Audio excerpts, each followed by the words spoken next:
Почитувани, очигледно е паниката во редовите на власта и напуштањето на бродот кој тоне.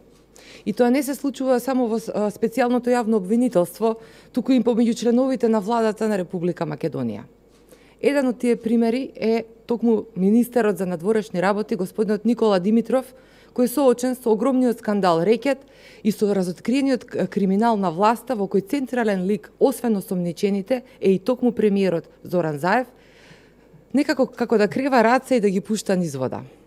Имено тој во својот Facebook статус се правда дека, цитирам, да бидеме на чисто, бидејќи има премногу сите, јас ниту сум имал средба, ниту фотографија, а уште помалку меморандум со Боки 13. Со оглед на тоа што Зоран Заев имал и средби, и фотографии, и меморандуми за соработка со Боки 13, дали не сметате дека ова не е вртење на грбот и шлаканица на оние кои се во бродот кој тоне?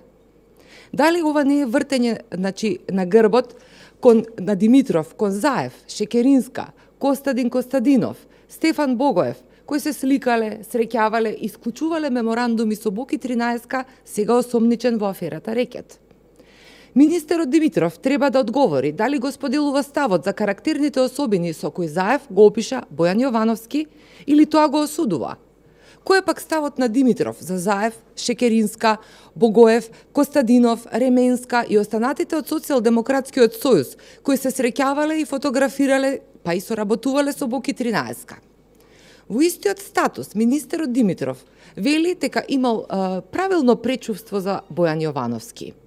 Со оглед на тоа што главниот рекет се одвивал во периодот кога Димитров беше еден од можните кандидати за председател од страна на Социјалдемократскиот сојуз, дали тактизирањето во однос на односот кон Јовановски, за кој говори Димитров, се должи на пречувство или имал точна информација за криминалните дејанија?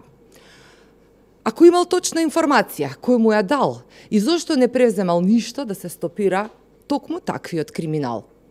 Понатаму, во истиот статус, господинот Димитров за трговија со правдата ќе напише, цитирам, бојкотот на референдумот имаше иста цел да се факторизираат пратениците за да се тргува со одговорноста и да се избега од правдата. Ако имало трговија со одговорност, тогаш тоа може да е само еден, тој што има можност и ресурси за истото. А тоа е владата во чиј состав е токму господинот Димитров. Нели ова е признание од Димитров дека владата на Зоран Заев, која заедно со Димитров го донесе скандалозниот договор од Преспа, тргувала со правдата за да обезбеди поддршка? Значи имаме признание од Димитров дека Заев соработувал со луѓе кои правеле криминал и дека истите тргувале со правдата.